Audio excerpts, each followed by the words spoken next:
প্রিয় দর্শক আসসালামু আলাইকুম এবং অনেক অনেক শুভকামনা সবার জন্য।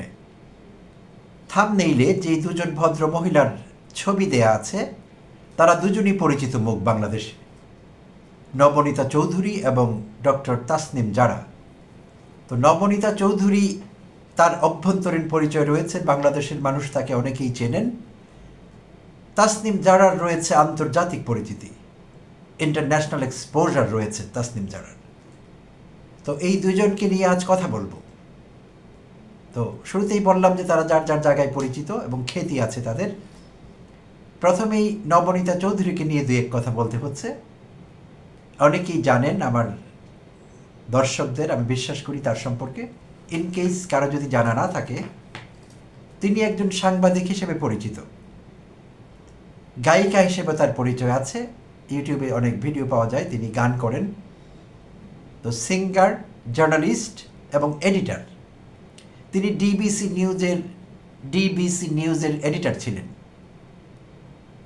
আর ব্রেকে একটি বেসরকারি পদ ধারণ করতেন, এনজিও ব্র্যাকের কথা বলছি, BRAC, Bangladesh rural advancement committee, যাদের ব্র্যাক বিশ্ববিদ্যালয় একটি এনজিও আমরা জানি। সেই ব্র্যাকে তিনি preventing violence against women initiative, নারীর বিরুদ্ধে সহিংসতা প্রতিরোধ উদ্যোগ, এই নামে একটি সংস্থার তিনি ডিরেক্টর ছিলেন একসময়। তো বলা হয়ে থাকে যে এই পদটি তিনি হাসিনাকে সন্তুষ্ট করে বাগিয়েছিলেন। তিনি হাসিনার গুণকীর্তন করতেন সবসময়। তো পুরস্কার হিসেবে এই পদটি তিনি পেয়েছিলেন, এই ডিরেক্টরশিপ ব্র্যাকের সেই সংস্থাটিতে। তো যাই হোক, নবনীতা চৌধুরী পড়াশোনা করেছেন ঢাকা বিশ্ববিদ্যালয়ে, লতে অনার্স করেছেন সম্ভবত, আমি উইকিপিডিয়ায় যেমনটি দেখতে পেয়েছি। পরবর্তীতে তিনি ইউনিভার্সিটি অব লন্ডন, যুক্তরাজ্যের, সেখানে school of oriental and African স্টাডিজে মাস্টার্স করেছেন ওখান থেকে। তো বলতে হয় by definition she is well qualified, by definition at least. তো এই নবনীতা চৌধুরী বেশ কিছুদিন থেকে তার সাংবাদিকতার পরিচয় কাজে লাগিয়ে তার ইউটিউব চ্যানেল আছে নবনীতা চৌধুরীর বয়ান, নবনীতার বয়ান। তিনি ভিডিও দিয়ে চলেছেন, আপলোড করে চলেছেন একের পর এক চাঞ্চল্যকর সব থাম্বনেইল, চাঞ্চল্যকর, বিভ্রান্তিকর, অবমাননাকর কারো কারো জন্যে এরকম থাম্বনেইল বানিয়ে ক্লিক বেইট যেটাকে বলি আমরা, অর্থাৎ ওই থাম্বনেইল দেখলে অনেকের ক্লিক করতে ইচ্ছে করে যে ভেতরে কী আছে, চাঞ্চল্য সৃষ্টি করা যার উদ্দেশ্য। তো তেমন ভিডিও বানিয়ে চলেছেন দীর্ঘদিন থেকে। তো তার কয়েকটি ভিডিওর থাম্বনেইল বা টাইটেল আপনাদের সঙ্গে শেয়ার করছি। আমি আশা করছি তাতে ক্লিয়ার হবে তিনি কী ধরনের ভিডিও বানাচ্ছেন বা কী চাচ্ছেন তিনি এর মাধ্যমে। আসলে ইউনূসের নিউ ইয়র্ক সফরে ফখরুল তাহের বডিগার্ড, ডাকসুতে শিবিরের বিজয়, ইউনূসের কি হবে, লন্ডনে দৌড়ানি খেয়ে মাহফুজ জামায়াতের উপর রেগে গেলেন। লন্ডনে দৌড়ানি খেয়ে, তার ভাষা খেয়াল করুন। আচ্ছা, বিএনপি কি আর নির্বাচনে অংশ নেবে? পালাবে কোথায় মাহফুজ সার্জিস, ঢাকা থেকে নিউ ইয়র্ক, সবখানে আওয়ামী লীগ। আচ্ছা, হাসনাত মাহফুজদের কঠিন হবে। ইউনূস নিউ ইয়র্কে পুলিশের জন্য কাঁদেন কেন?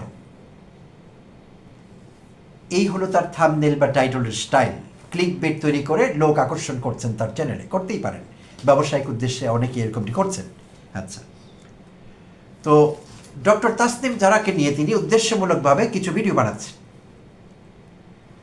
1 মাস আগে বানিয়েছেন যে ভিডিওটি, সেটির টাইটেল ছিল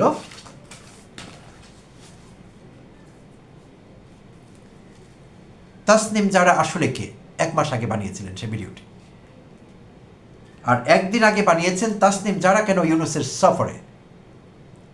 এই দুটো ভিডিওতে তিনি কিভাবে তাসনিম জারার চরিত্র হনন করবার চেষ্টা করেছেন, তাকে কিভাবে অপমান করবার চেষ্টা করেছেন, তাকে কিভাবে ডিফেম করবার চেষ্টা করেছেন, সেই বিষয়টি ফুটে উঠেছে চমৎকারভাবে। আমি এই দুই ভিডিও থেকে একটু আলোচনা করব আপনাদের দেখাবার জন্য। এই ভদ্র মহিলা, সাংবাদিক নামক এই সাংঘাতিক, কি এক ভয়ঙ্কর খেলায় মেতে উঠেছে। আমি আগে উল্লেখ করেছি by definition she is educated, একজন শিক্ষিত মানুষ যার সাংবাদিকতার পরিচয় আছে, এডিটর ছিলেন সংবাদ সংস্থার। তেমন একজন মানুষ আসলে কি করছেন, তা আমার বিবেচনায় তিনি মলম বিক্রেতা হয়ে উঠেছেন। সেই ময়ূক রঞ্জনের কথা নিশ্চয়ই আপনাদের মনে পড়ছে। রিপাবলিক টিভির কলকাতার ময়ূক রঞ্জনের ভূমিকা অবতীর্ণ হয়েছেন এই ভদ্রমহিলা নবনীতা চৌধুরী। তো তার অসততা, বিভ্রান্তিকর ভিডিও দেয়া, কারো ক্যারেক্টার অ্যাসাসিনেট করা, এই বিষয়গুলো আমি বোঝাতে পারবো আশা করছি তার দেয়া ভিডিও থেকেই। তো শুরু করছি প্রিয় দর্শক। সর্বশেষ যে আপডেটস আছে অধ্যাপক ইউনূসের লন্ডন সফর বিষয়ে, সেটি নিয়েই শুরু করি। তাসনিম জারা কেন ইউনূসের সফরে, এই হলো তার প্রশ্ন, টাইটেল। আচ্ছা, তিনি বলবার চেষ্টা করেছেন শুরুটি এরকম ভিডিওর, আগামীর বাংলাদেশে কি নির্বাচন দরকার আছে নাকি আসন ভাগাভাগি করে ফেললেই চলবে? ডক্টর ইউনূসের চাকরি কি আরও লম্বা করা যায়? মানে ফেব্রুয়ারিতে কি নির্বাচন হতেই হবে নাকি না হলেও চালানো যাবে? এই বিষয়গুলো নিয়ে ফয়সালা করবার জন্য তাসনিম জারা গিয়েছেন যুক্তরাষ্ট্রে অধ্যাপক ইউনূসের পক্ষে কাজ করবার জন্যে। কারণ নবনীতার মতে তাসনিম জারার যুক্তরাষ্ট্র সরকারের উপর, সেখানকার ডিপ স্টেটের সঙ্গে অনেক সম্পর্ক আছে, গভীর সম্পর্ক, যুক্তরাষ্ট্র সরকারের উপর প্রভাব আছে। কারণ তাসনিম জারাকে এবং এনসিপির অন্যান্য নেতৃবৃন্দকে যুক্তরাষ্ট্র হ্যান্ডপিক করেছে। এনসিপিতে কারা কারা নেতা থাকবেন এই বিষয়গুলো যুক্তরাষ্ট্রের নির্ধারণ করা। বিশেষভাবে তাসনিম জারার কথা বলা হয়েছে, যুক্তরাষ্ট্র তাসনিম জারাকে এনসিপিতে বসিয়ে দিয়েছে। কারণ বলা হয়েছে যে তাসনিম জারা কোনোদিন রাজনীতি বিষয়ে একটি কথাও বলেননি। তিনি স্বস্বামী, তার ভাষায় বলছি, তার স্বামীকে অর্থাৎ এনসিপির আরেকজন নেতৃস্থানীয় প্রথম সারির নেতা খালেদ সাইফুল্লাহর কথা তিনি মেন করছেন, যিনি তাসনিম জারার হাজব্যান্ড, যিনি তাসনিম জারার মতোই উচ্চশিক্ষিত, অক্সফোর্ড এডুকেটেড। সেই খালেদ সাইফুল্লাহকে বলছেন যে স্বস্বামী তিনি এসে বসে গেলেন এনসিপিতে, যার কোনো অভিজ্ঞতা নেই রাজনীতির, কিচ্ছু জানেন না, কখনো কথা বলেননি। এবং নবনীতার আফসোস যে এনসিপি থেকে কেউ তার নেতৃত্বকে চ্যালেঞ্জ করেনি। এটি প্রমাণ করে যে যুক্তরাষ্ট্র হাতে ধরে হ্যান্ডপিক করে তাসনিম জারাকে সেখানে সেট করেছে, যাতে করে যুক্তরাষ্ট্রের ইন ফিউচার বাংলাদেশের রাজনীতিতে যদি এনসিপি কোনো একটি অবস্থানে আসতে পারে, এনসিপির কিয়দাংশের উপর যুক্তরাষ্ট্রের নিয়ন্ত্রণ থাকে, যুক্তরাষ্ট্রের ডিপ স্টেটের নিয়ন্ত্রণ থাকে।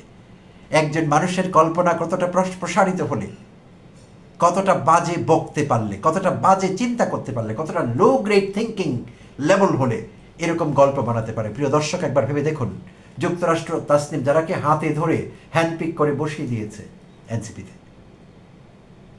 শুধু তাই না, তিনি আরও বলবার চেষ্টা করেছেন নবনীতা যে 2016-17 দিকে চোখ পড়েছে তাসনিম জারার উপর যুক্তরাষ্ট্র। 2017-তে তাসনিম জারা মিডিয়ার নজর কেড়েছিলেন, আপনাদের অনেকের মনে আছে। তাসনিম জারা তখন জাস্ট মেডিকেল গ্রাজুয়েট হয়েছেন, ডিএমসি থেকে, ঢাকা মেডিকেল কলেজ থেকে এমবিবিএস পাশ করেছেন। তখন তিনি নিরাভরণা, অর্থাৎ কোনো গহনা ছাড়া, অলংকার ছাড়া, মেকআপ ছাড়া বিয়ে করেছিলেন খালেদ সাইফুল্লাহকে, তার দাদির শাড়ি পরে, কোনো রকম জাঁকজমক ছাড়া। আর সেই বিষয়টি তখন মিডিয়ার নজর কেড়েছিল। হিন্দুস্তান টাইমসও বিষয়টি কভার করেছিল। আমি তার ভিডিওটি দেখতে পেলাম, এক নজরে তিনি দেখালেন স্লাইডের মতো করে হিন্দুস্তান টাইমস। তো বলা হয়েছে যে তখনই যুক্তরাষ্ট্র তাসনিম জারাকে পরিচিতি দেওয়ার জন্যে তার এই বিয়ে করবার বিষয়টি ছড়িয়ে দিয়েছে বিশ্বব্যাপী বিভিন্ন মিডিয়ায়। এখন নবনীতা অবশ্য বলেনি হিন্দুস্তান টাইমস যুক্তরাষ্ট্র নিয়ন্ত্রণ করে কিনা, ওইটি মার্কিন ডিপ স্টেটের প্রকাশনা কিনা হিন্দুস্তান টাইমস, এটি অবশ্য বলেনি। আরও অন্যান্য পত্রিকায় দেশে বিদেশে সেই সংবাদটি প্রকাশিত হয়েছে। তো নবনীতা প্রশ্ন করেছে যে প্রিয় দর্শক, মহিলাদের দৃষ্টি আকর্ষণ করে বলেছেন, আপনারাও অনেকে এরকম বিয়ে করেছেন অজ্ঞাত সারে, সাদামাটাভাবে, আপনাদের তো কেউ এরকম প্রচারণা দেয়নি, তাসনিম জারার কেন এরকম প্রচারণা? একটা মানুষের মূর্খতা কোন পর্যায়ে গেলে এরকম প্রশ্ন করতে পারেন? তার এই পরিচয় তো যথেষ্ট। একজন ডাক্তার, ঢাকা মেডিকেল কলেজ থেকে পাশ করেছেন, একজন ইয়াং ডাক্তার, একজন তরুণী, তিনি বিয়ে করেছেন কোনো রকম মেকআপ ছাড়া, দাদির শাড়ি পরে। এটি কি নজর কাড়বার জন্য যথেষ্ট একটি খবর না? যে কোনো মহিলার এই খবরটি কেন সংবাদে যেতে হবে? তাসনিম জারার তো প্রোফাইল আছে, ওই প্রোফাইলই তো যথেষ্ট এটি সংবাদ হবার জন্য, তাই সংবাদ হয়েছে।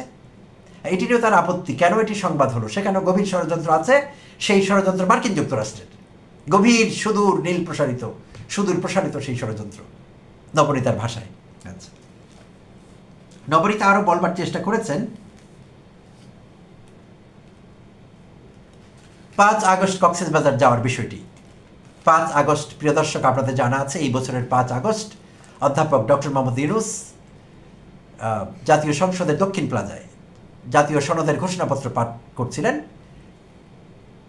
জুলাই ঘোষণাপত্র, সেখানে তাসনিম জারা এবং আরও 4 জন নেতা তারা অনুপস্থিত ছিলেন, কারণ সেদিন তারা কক্সবাজারে ছিলেন। আমরা জেনেছি পরবর্তীতে এটি তাদের ক্ষোভ প্রকাশের একটি ভাষা ছিল, কারণ তারা জুলাই ঘোষণাপত্রে ছাত্র জনতার যে দাবিগুলো ছিল সেগুলোর প্রতিফলন দেখেননি, তাই তারা সিদ্ধান্ত নিয়েছিলেন তারা সেই অনুষ্ঠান বর্জন করবেন, সেই জন্য তারা কক্সবাজারে ছিলেন। আর নাহিদ ইসলাম এবং আক্তার হোসেন কিন্তু সেখানে ছিলেন সংসদের দক্ষিণ প্লাজায় এবং মঞ্চেই ছিলেন অধ্যাপক ইউনূসের পাশে। তো এখানে নবনীতা প্রশ্ন করেছে যে শোনা গেল সেখানে পিটার হাসের সঙ্গে বৈঠক হচ্ছে এনসিপির, এবং তিনি দাবি করেছেন যে তাসনিম জারার নেতৃত্বে তারা সেখানে গিয়েছে, সেই যুবকেরা বা তরুণেরা এনসিপির। তো তাসনিম জারার নেতৃত্বে কেন যাওয়া লাগবে? ওখানে তো প্রত্যেকেই নেতা। আচ্ছা, তারপর তিনি বলেছেন যে যুক্তরাষ্ট্রের দূতাবাসকে জিজ্ঞেস করা হয়েছিল যে সেখানে পিটার হাস ছিলেন কিনা।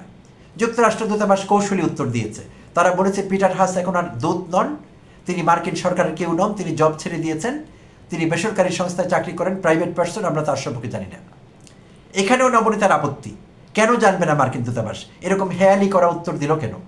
তার মানে সারা সমস্ত মিডিয়া, সারা বাংলাদেশের মানুষ, বিদেশের লোকেরা জেনেছেন যে পিটার হাসের বিষয়ে একটি গুজব ছিল। এনসিপির সঙ্গে সেদিন 5 আগস্টের মিটিং, পিটার হাস ওয়াশিংটন ডিসিতে ছিলেন, তিনি ছিলেনই না বাংলাদেশে। কিন্তু নবনীতা সে মার্কিন যুক্তরাষ্ট্র কেন হেয়ালি করে উত্তর দিল? তাই পিটার হাসের উপস্থিতি আবিষ্কার করছে সেখানেও কোনো ঝামেলা আছে, থাকতেও পারেন পিটার হাস সেখানে।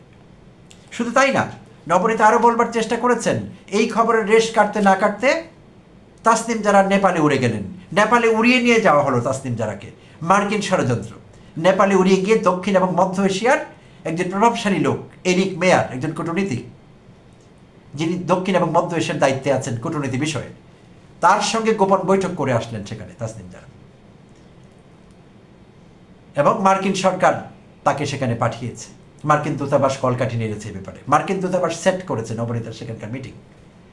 প্রিয় দর্শক, আপনাদের অনেকেরই জানা আছে যারা খোঁজখবর রাখেন, সেই মিটিংটি একটি পার্লামেন্টারি মিটিং ছিল, একটি মিট আপ ছিল জলবায়ু বিষয়ে, সেখানে এবং স্বাস্থ্য বিষয়ে, জলবায়ু পরিবর্তনের স্বাস্থ্যে কি এফেক্ট করে। যেহেতু তাসনিম জারা ইন্টারন্যাশনালি রেকগনাইজড একজন হেলথ কেয়ার প্রফেশনাল, আন্তর্জাতিক খ্যাতিসম্পন্ন এবং বিশ্বের অন্যতম হেলথ কেয়ার প্রফেশনালদের একজন, কম বয়সী, তাই তিনি সেখানে আমন্ত্রিত হয়ে গিয়েছিলেন বিশেষ অতিথি হিসেবে যোগ্যতা বলে। আর একজন অর্থনীতিবিদকেও নেওয়া হয়েছিল, দেবপ্রিয় ভট্টাচার্য, তিনি একজন সম্মানীয় ফেলো, সিপিআইয়ের সিপিডির সেন্টার ফর পলিসি ডায়ালগের একজন সম্মানিত ফেলো দেবপ্রিয় ভট্টাচার্য, অর্থনীতিবিদ, তিনিও ছিলেন সেই প্রোগ্রামে। এবং বিএনপি থেকে আমির খসরু মাহমুদ চৌধুরী দাওয়াত পেয়েছিলেন সেই অনুষ্ঠানে অংশগ্রহণ করবার জন্য। তো নবনীতা দাবি করেছেন ইউনূস কি একটা বিদঘুটে একটা টিম বানিয়ে সেখানে পাঠিয়েছে। এখানেও ইউনূসের দোষ। এই গল্প বলায় দক্ষ মহিলাটি সেখানে বলছেন ইউনূস এরকম একটি কিম্বুৎকিমাৎকার টিম বানিয়ে নেপালে পাঠিয়েছেন। এখানে ইউনূসের কোনো হাত নেই। প্রোগ্রামটি নেপাল সরকারের আমন্ত্রণে তারা গিয়েছেন। এই তিনজনই ভিন্ন ভিন্ন জায়গার ভিন্ন ভিন্ন প্ল্যাটফর্মের লোক তারা। বাট নবনীতার তাতেও আপত্তি, এখানেও ষড়যন্ত্র খুঁজেছেন নবনীতা। আচ্ছা, নবনীতা বলার চেষ্টা করেছেন যে অধ্যাপক ইউনূস যে এখন যুক্তরাষ্ট্রে গেলেন, নিউ ইয়র্কে গেলেন জাতিসংঘের 80তম সাধারণ পরিষদের প্রোগ্রামে অংশগ্রহণ করবার জন্য এবং 26 সেপ্টেম্বর ভাষণ দেবার জন্য, তিনি বলেছেন যে এই অধ্যাপক ইউনূসের ফ্লাই করবার আগেই ঐকমত্য কমিশনের দরবার প্রধান অধ্যাপক আলী রিয়াজ উড়ে গিয়েছেন সেখানে। কেন উড়ে গিয়েছেন? আলী রিয়াজও সেখানে নানা রকম কলকাঠি নাড়ছেন। আলী রিয়াজ চেষ্টা করছেন অধ্যাপক ইউনূসের একটি খায়েশ মেটাতে। কি খায়েশ? রোহিঙ্গা বিষয়ে একটি প্রোগ্রাম করবার কথা অনেকদিন আগে কিন্তু ঘোষণা দেয়া।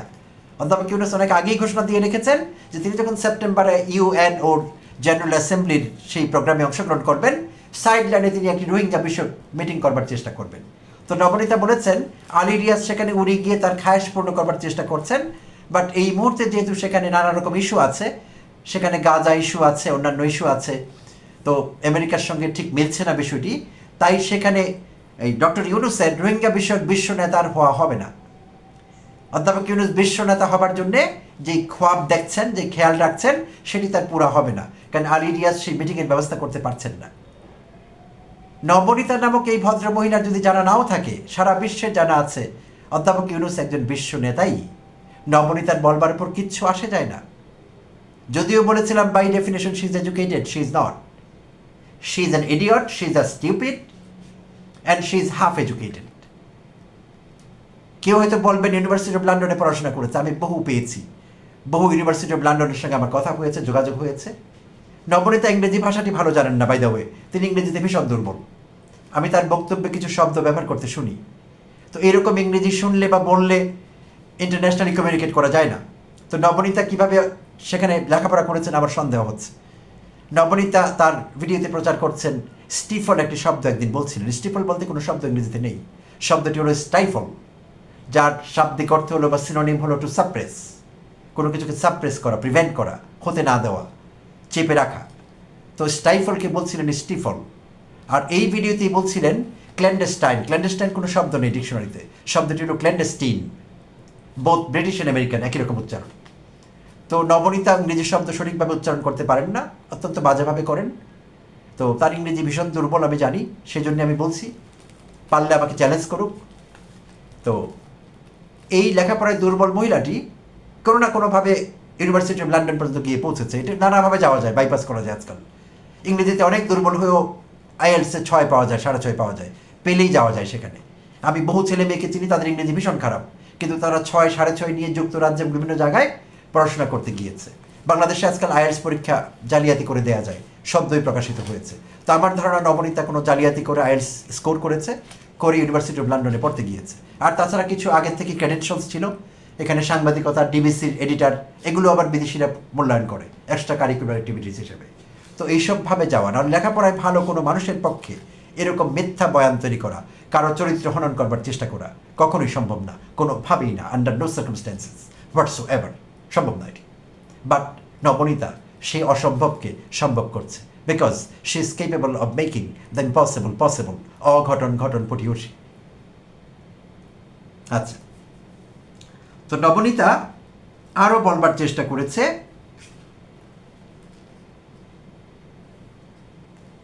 ডক্টর খলিলের কথা, যে ডক্টর খলিলকেও পাঠানো হয়েছে, তিনি সেখানে গিয়ে নানা রকম উচ্চ পর্যায়ের মিটিং টিটিং আয়োজন করবার চেষ্টা করছেন।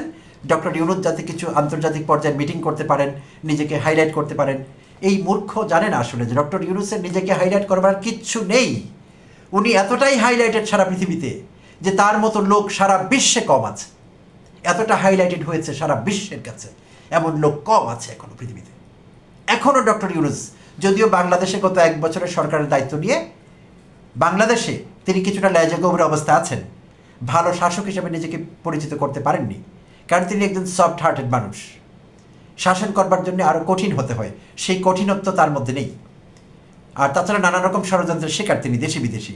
সেনাবাহিনীর পক্ষ থেকে ওয়াকার তাকে দুর্বল করে রেখেছেন, কারণ সেনাবাহিনী মাঠে ম্যাজিস্ট্রেসি পাওয়ার নিয়ে থাকলেও আইনশৃঙ্খলা রক্ষায় সেভাবে ভূমিকা পালন করছে না, তাদেরকে পালন করতে দেওয়া হচ্ছে না। পুলিশ বাহিনী আগে থেকেই ভঙ্গুর, সচিবালয় হরতাল মিছিল করেছে, ভিতরে ভিতরে আওয়ামী লেসপেন্সাররা এখনও বসে আছে, সব কাজকে ডিলেই করাচ্ছে, প্রলম্বিত করাচ্ছে, কাজ ঠিকমতো হচ্ছে না, আমলাতান্ত্রিক গরিমসিগুলো এখনও আছে। তাই নানাভাবে তার প্রশাসন দুর্বল, তার সরকার ভালো ফাংশন করছে আমি এই দাবি করছি না। তো শাসক হিসেবে তিনি ভালো নিজেকে প্রমাণ করতে পারেননি, বাট অর্থনীতিবিদ হিসেবে, নোবেল জয়ী হিসেবে তার যে জায়গাটি, গ্রামীণ ব্যাংক এবং সোশ্যাল বিজনেস যেটি, সেই জায়গায় তিনি অসাধারণ, অনন্য, অপ্রতিদ্বন্দ্বী। তো নবনীতা বলবার চেষ্টা করছে তার বিশ্বনেতা হবার খায়েশ বা খোয়াব পূরণ হবে না। এর চাইতে মূর্খ তার কি হতে পারে? এই মূর্খ মহিলাটিকে চোখে আঙুল দিয়ে কে দেখিয়ে দেবে যে ইউ আর অ্যান ইডিয়ট? কে দেখিয়ে দেবে এই মহিলাটিকে? এবং এইটি করে নবনীতা নিজেকেই পচাচ্ছে। এবং নবনীতা যে তাসনিম জারার বিরুদ্ধে লেগেছে, নবনীতা বলছেন তাসনিম জারার গুণগান করতে গিয়ে যে স্পষ্ট বাংলা বলেন। How about her English? Nabanita একটি লাইনও তো মুখ দিয়ে বেরোবে না ইংলিশ। বাংলাদেশে যদি 5 জন কমিউনিকেটর থাকে, ইন্টারন্যাশনালি অ্যাক্লেইমড 5 জন কমিউনিকেটর থাকে আন্তর্জাতিকভাবে, Tasnim Zara is one of them. Tasnim Zara শুধু ভালো বাংলাই বলেন না, ভালো ইংরেজিও বলেন, এবং সেটি বিশ্বমানের, ঈর্ষণীয় পর্যায়ে তার কমিউনিকেশন স্কিল। সেটি কে বলবে? নবনীতা চেপে গেছে এই সত্যটি। এবং নবনীতা বলার চেষ্টা করেছে তাসনিম জারা অ্যাসাইনমেন্ট নিয়ে গিয়েছেন আমেরিকায় ইউনুসের পক্ষে। তাসনিম জারা মার্কিন অ্যাসাইনমেন্টের উপর আছেন। চরম মিথ্যাচার, চরম মিথ্যাচার, বিভ্রান্তি ছড়াচ্ছে এই নবনীতা নামক এই অসভ্য মহিলাটি। এই আধা শিক্ষিত মহিলাটি, এই কুচক্রী মহিলাটি, একমাত্র ঘসিটি বেগমের সঙ্গে তার তুলনা করা যায়। সম্ভবত গত জানুয়ারির দিকে এই সরকারের পক্ষ থেকে অধ্যাপক ইউনূসের প্রেস সেক্রেটারি নবনীতা বিষয়ে একটি বিবৃতি দিয়েছিলেন। নবনীতা মিথ্যাচার করছে এবং অপসংবাদ, অপতথ্য ছড়াচ্ছে, ডিসইনফরমেশন দিচ্ছে পারপাসলি এই সরকারকে দুর্বল করবার জন্যে, হাসিনাকে এবং আওয়ামী লেসপেন্সারদের শক্তিশালী করবার জন্যে, হাসিনাকে ফিরিয়ে আনবার বয়ান তৈরি করছে। এবং সেখানে সুস্পষ্টভাবে দাবি করা হয়েছিল যে ভারতীয় মিডিয়া যেভাবে কথা বলছে, মিথ্যাচার করছে অধ্যাপক ইউনূসের সরকারের বিরুদ্ধে, হাসিনার পক্ষে বলছে, সব বয়ান তৈরি করছে, মিথ্যে বয়ান। নবনীতা সেই কাজটি করছে, সেই বিবৃতিতে দাবি করা হয়েছিল। আজ আমি প্রমাণ করে দিলাম যে নবনীতা অ্যাসাইনমেন্টে আছে, নবনীতা ভারত সরকারের অ্যাসাইনমেন্টে আছে, হাসিনার অ্যাসাইনমেন্টে আছে নবনীতা, এবং মিথ্যাচারের মাধ্যমে এটি প্রতিষ্ঠিত করবার চেষ্টা করছে। লাভ নেই, সত্য মিথ্যা আমরা বুঝি, দেশের মানুষের কাছে এগুলো প্রতিষ্ঠিত হয়ে গেছে, পরিষ্কার হয়ে গেছে। নবনীতা তুমি কিচ্ছু করতে পারবে না এসব করে। তোমাকে এই বদমাইশি বন্ধ করতে হবে, এই মিথ্যাচার, এই জঘন্য আচরণ, সরকারের বিরুদ্ধে ষড়যন্ত্র করা, গুণী লোকদের অসম্মান করা, এগুলো তোমাকে বন্ধ করতে হবে। তুমি পচে যাবে, একদম পার্মানেন্টলি পচে যাবে তুমি, বলে দিচ্ছি তোমাকে। প্রিয় দর্শক, এই হলো নবনীতা, যে ডক্টর তাসনিম জারার বিরুদ্ধে লেগেছে অ্যাসাইনমেন্ট নিয়ে। আর ডক্টর তাসনিম জারা গত ডিসেম্বরে, 2024-এর ডিসেম্বরে জাতীয় নাগরিক কমিটি তখন সেখানে জয়েন করেন আহ্বায়কদের একজন হয়ে। ইত্তেফাক তার সম্পর্কে কী লিখেছিল তখন একটু পড়ে শোনাচ্ছি আপনাদের। 10 ডিসেম্বর 2024 ইত্তেফাক, জাতীয় নাগরিক কমিটির যুগ্ম আহ্বায়ক হিসেবে দায়িত্ব গ্রহণ করে রাজনীতিতে পা রেখেছেন বিশ্বখ্যাত স্বাস্থ্য বিষয়ক কন্টেন্ট ক্রিয়েটার ও ক্যামব্রিজ ইউনিভার্সিটির শিক্ষক ডাক্তার তাসনিম জারা। ইত্তেফাকের যেই কাজ করবার তারা করেছে, অর্থাৎ তাসনিম জারার ব্যাপারে এরকম হেডলাইনি প্রযোজ্য। নবনীতা যেগুলো বলছে সেগুলো প্রযোজ্য না, সেগুলো piece of trash, piece of garbage, আবর্জনা। নবনীতার এই বয়ান, নবনীতার বয়ান না বলে বলা দরকার নবনীতার প্রপাগান্ডা, নবনীতা's disinformation, নবনীতা's falsehood, নবনীতা's cheating, নবনীতা's frauding or fraud। এবং ওটাই হচ্ছে, নবনীতা নিজেকে একজন ফ্রড হিসেবে, একজন ইম্পোস্টার হিসেবে আস্তে আস্তে প্রুভ করছে, এস্টাবলিশ করছে। প্রিয় দর্শক, আমি অতীতে আমার একাধিক কন্টেন্টে বলেছি, তাসনিম জারা ঢাকা মেডিকেল কলেজ থেকে ভালো ফলাফল করে MBBS পাশ করেছিলেন। পরবর্তীতে অক্সফোর্ড ইউনিভার্সিটি থেকে এভিডেন্স বেসড মেডিসিনে ডিস্টিংশন সহ মাস্টার্স করেছেন। শুধু তাই না, তিনি গাইনোকোলজি অ্যান্ড অবস্টেট্রিক্স এই সাবজেক্টেও তিনি উচ্চতর ডিগ্রি নিয়েছেন, এবং তিনি MRCP করেছেন যুক্তরাজ্য থেকে, যেটি একটি ফর্মিডেবল কোয়ালিফিকেশন মেডিকেল সায়েন্সে। পরবর্তীতে তিনি ক্যামব্রিজে এভিডেন্স বেসড মেডিসিনের স্পেশালিস্ট হিসেবে জয়েন করেছেন, এবং শুধু তাই না, ক্লিনিক্যাল সুপারভাইজার ছিলেন মেডিকেল স্টুডেন্টদের, মানে একজন শিক্ষক। তো এইসব ফর্মিডেবল কোয়ালিফিকেশনস, এই সমস্ত যোগ্যতা, এই পশ্চিমী জীবনের হাতছানি, আরামায়েশের লাইফ, জৌলুস, বিলাসিতা সব কিছু পেছনে ফেলে এই বাংলাদেশে ছুটে এসেছেন তাসনিম জারার মতো মানুষেরা, আমাদের স্বপ্ন দেখাতে, এই অভাগা বাংলাদেশের জন্য কিছু করতে। শুধু তিনিই না, তার husband Khaled Saifullah Oxford educated, তিনিও দেশে চলে এসেছেন। তারা যুক্তরাজ্যের পাট চুকিয়ে এখন বাংলাদেশে এই পঙ্কিল রাজনীতিতে বাংলাদেশের জন্য কিছু করবার জন্যে। এখানে তাদের পাওয়ার কিচ্ছু নেই, হারাবার আছে অনেক কিছুই। নবনীতাদের পাওয়ার অনেক কিছুই ছিল, নবনীতা হয়তো পায়নি সেভাবে। তাই নবনীতা ঈর্ষান্বিত, she is jealous of Tasnim Zara and her formidable qualifications and competence. তাই এসব মিথ্যে বয়ান তৈরি করছে।